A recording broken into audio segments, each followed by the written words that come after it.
Today, Ivan will walk us through YBD's game-changing features, from handling complex data-driven applications to its seamless deployment options. So please join me in welcoming Ivan. Thank you. Hi, everyone. Yes, my name is Ivan Blinkov, and I was introduced already. So let's jump into it. Today's talk will consist of three main parts. First, we'll explore what's YDB and what it can do in main use cases. Then we'll see high-level architecture around how it works and what to expect from it. Then we'll take a closer look at a couple of interesting technical details. And finally, we'll see how YDB fits into broader overall open source ecosystem. So as the talk title says, YDB is an open source distributed SQL database. It's designed for business critical applications that have really strict requirements on both data consistency and availability.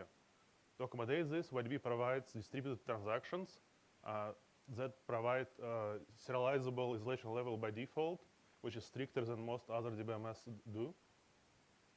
And also it automatically survives hardware issues, even major ones like the whole data center is going down, while maybe you have maintenance in some other one, or also one rack, another data center is also unavailable.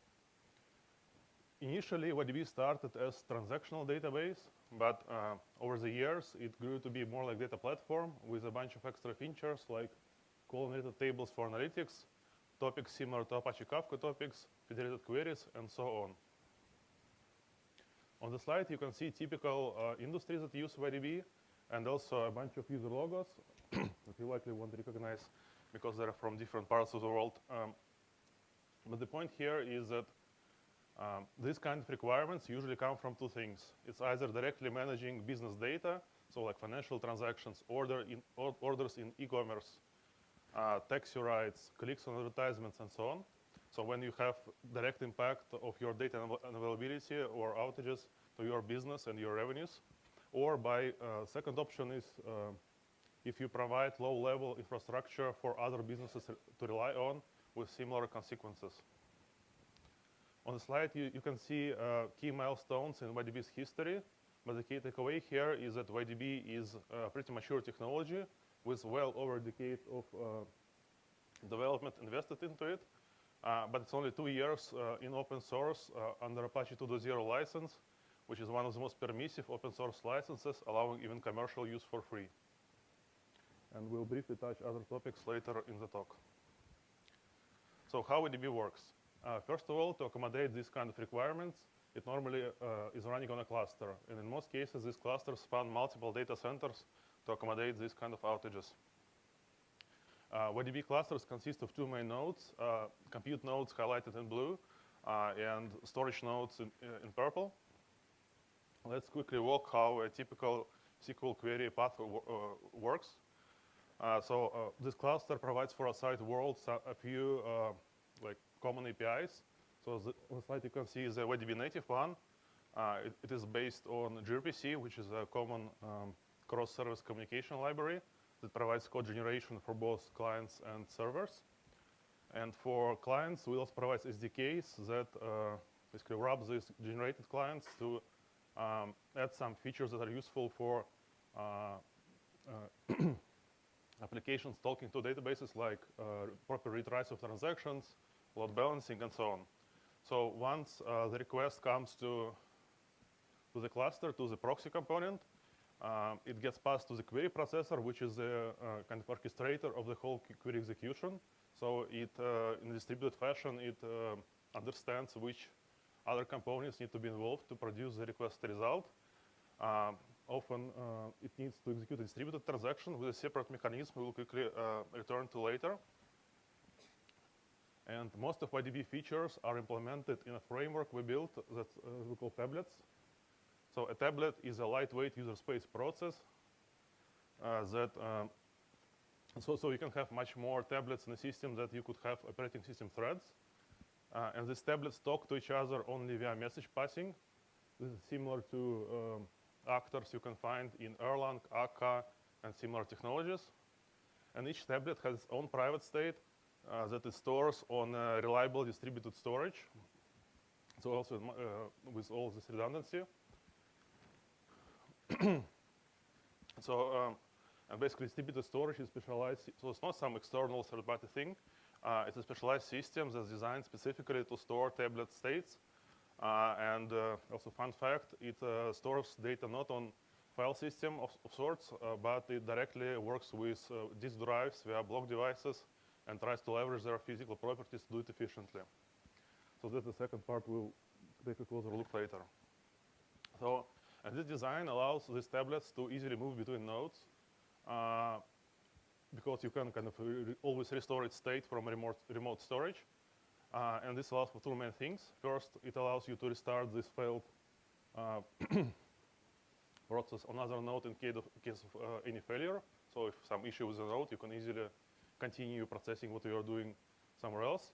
And also for load balancing, because if some node is overloaded, again, you can free it up by moving some tablets from it. So all YDB features, not all, but most YDB features are implemented as tablets. For example, there are tablets responsible for subsets of rows of row-oriented tables. There are tablets that are implementing partitioning of topics. They're similar to Apache Kafka topics. But each instance of tablet is managing only a small subset of data. So this kind of logical entity of a table or a topic is what people are working with, but they don't see these implementation details. And that's what allows them to kind of easily work with large amounts of data that automatically adjusts to whatever environment is currently happening in the cluster. So let's take a closer look at the distributed storage layer. So it provides two main operating modes. I was mostly talking before about the left one, Mirror 3DC. So it's a cross-cluster mode that provides the most resilience in terms of fault tolerance. But because it's basically copies of data, so replicas, it provides 3 times space amplification. So you need 3 times more disk storage, disk capacity to store each logical piece of data. And also YDB has alternative kind of compromise mode called Block 4.2. It's designed for single data center operation, but with still reasonable level of fault tolerance, so you can survive 2 server racks going down and still continue operating, accessing your data as if nothing happened. And there are a couple more reasons you might choose this right one. So first, it's less space amplification, so it needs only 50% more disk capacity compared to the logical data.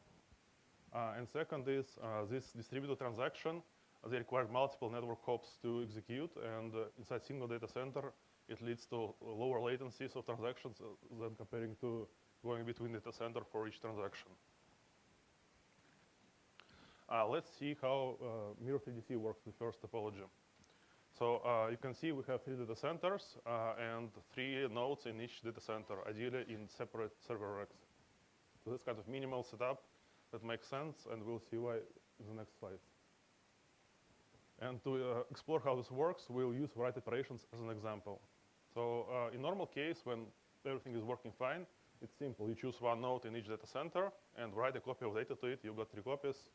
And you can survive these requirements of going, these requirements of availability. So, but the interesting thing starts to happen when failures start happening.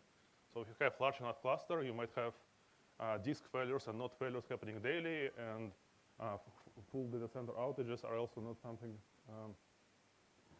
unheard of. So in this case, let's imagine we have a fire in data center 2. It's hard to see now, but and maybe you have maintenance going on node 7.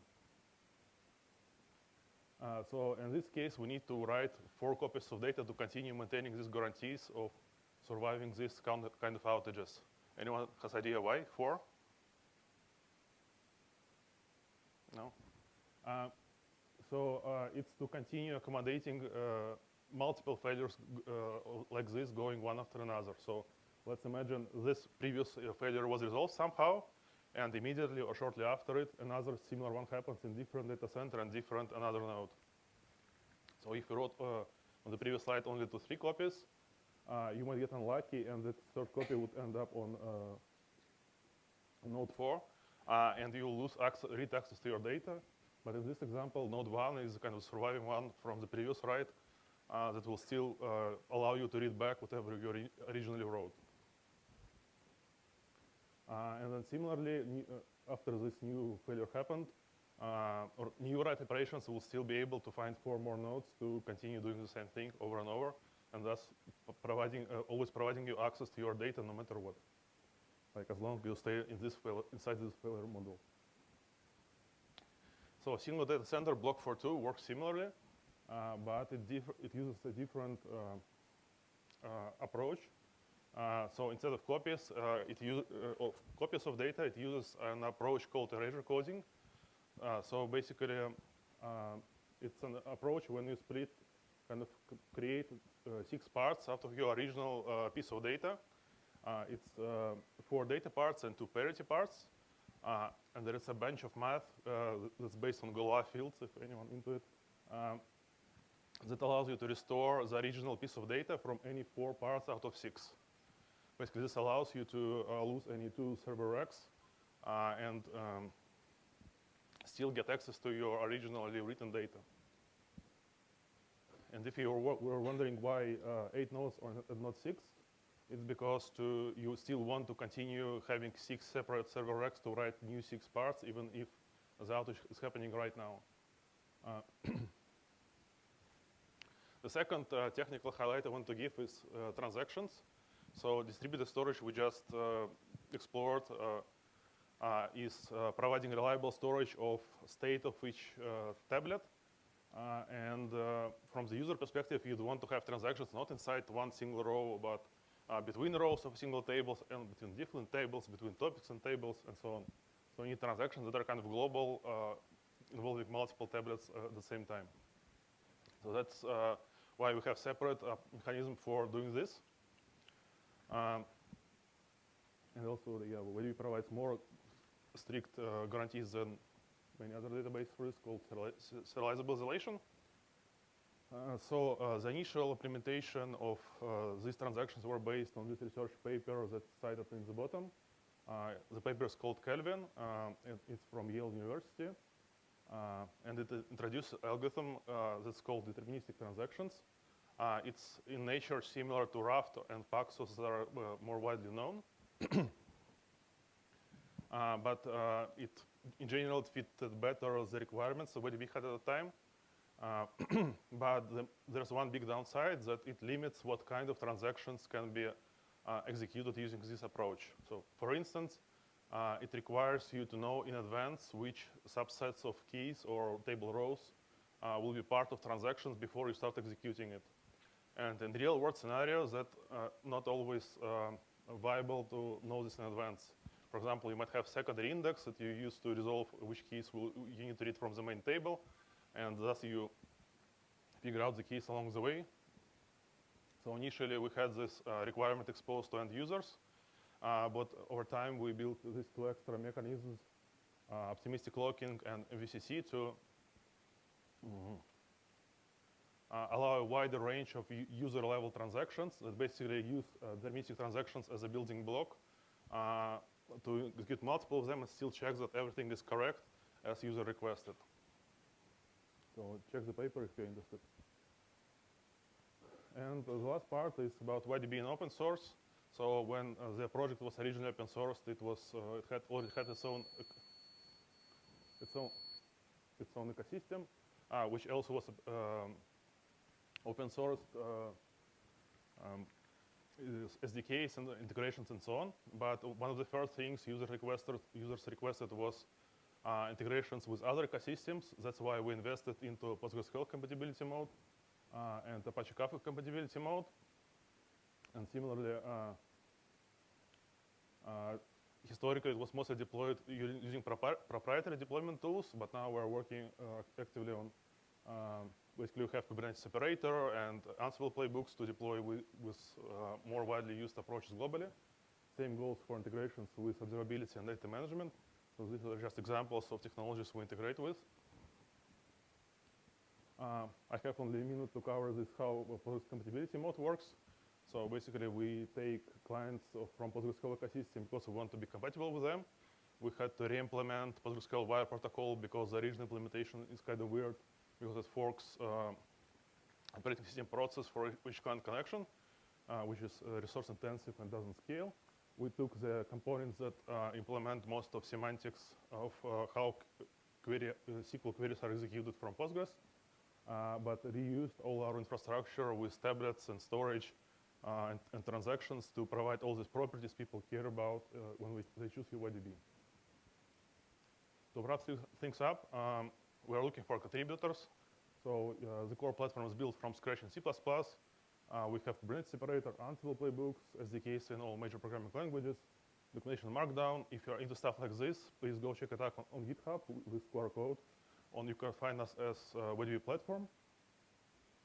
That's it. If you have any questions, you can find me upstairs. We have a booth there. Or you can connect with me on LinkedIn. My name is Ivan Blenkov. Thank you.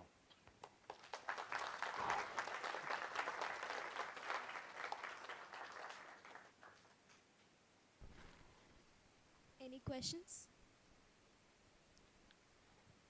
Yeah, that was a nice talk. I wanted to ask you more about the Apache Kafka compatibility that YDB has. What does that mean? Yeah, basically YDB has its own API that's kind of similar to what Apache Kafka has. It's also based on gRPC, and it was designed to make it easier to provide exactly one guarantees, which is kind of important in this space. So you don't have duplicates or lost messages. So yeah, but again, like one of the first things in open source that people request were kind of compatibility with client libraries that they are used to. So basically we have another API that takes wire protocol that Kafka's client libraries expect and implement the same server side for it, and then translate roughly to the same execution path the YDB topics infrastructure expect, and it looks closely similar. Yeah, that's kind of what it is.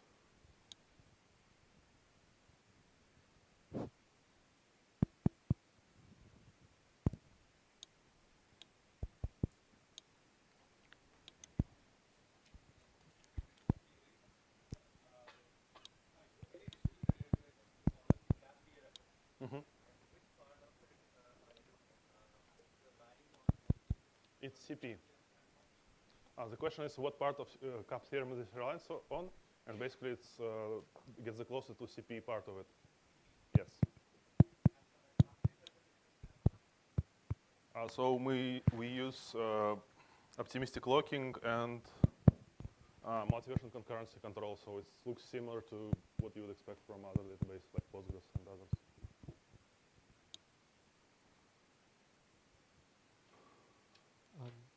Hello. Hello.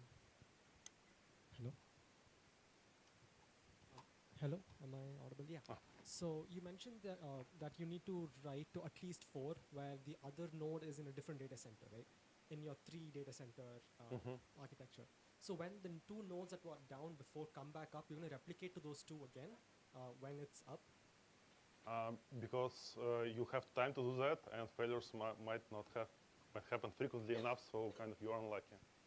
So in case if your reads come in before the replication happens, how do you decide which node to send the reads to? If all reads, well, actually it's a little bit more complicated because there are multiple modes of reads, and these tablets can decide what read mode to use. And actually, for example, they might read all copies just to take the minimal viable amount to produce faster, to get the fastest responses, and also they can go slower if they care about overall throughput rather than latency of each particular read. So it's kind of depends on business logic on top of it, like on higher levels, on how to handle this. Thank you.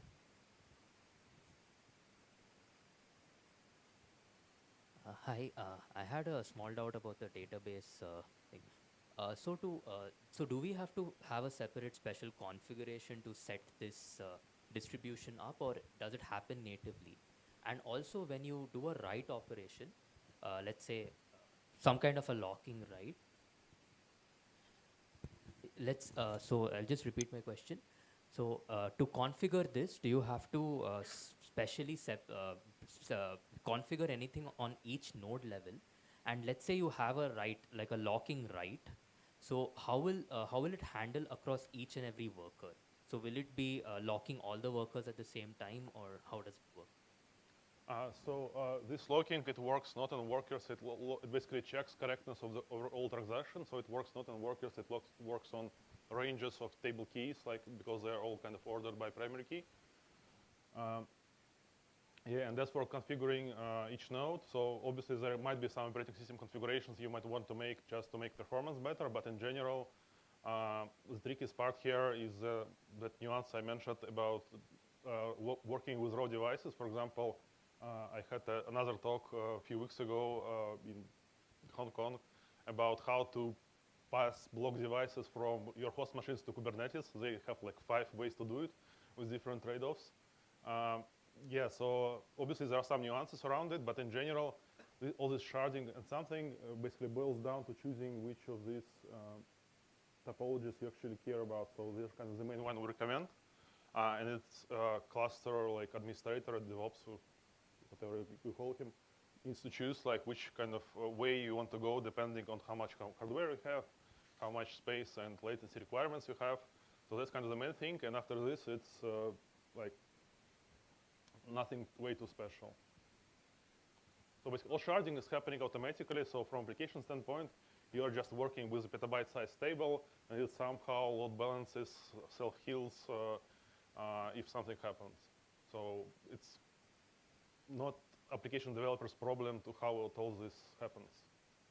And as you just mentioned, your isolation level is by default serializable, right? Yes. So it will be, yeah, that's where you said optimistic locking. So it's going to lock before it does any kind of conflicting write, right? No, actually optimistic means the latter. So basically it checks on commit that everything is still okay.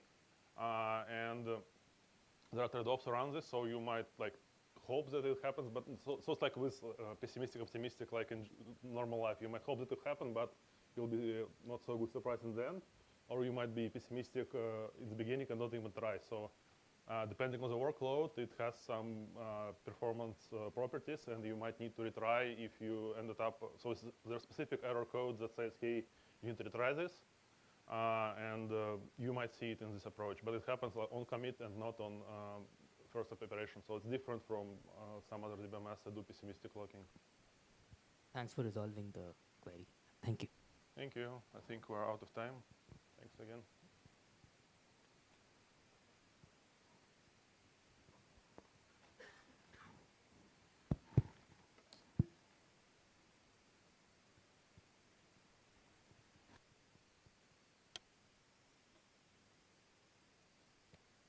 Thank you for that talk, Ivan.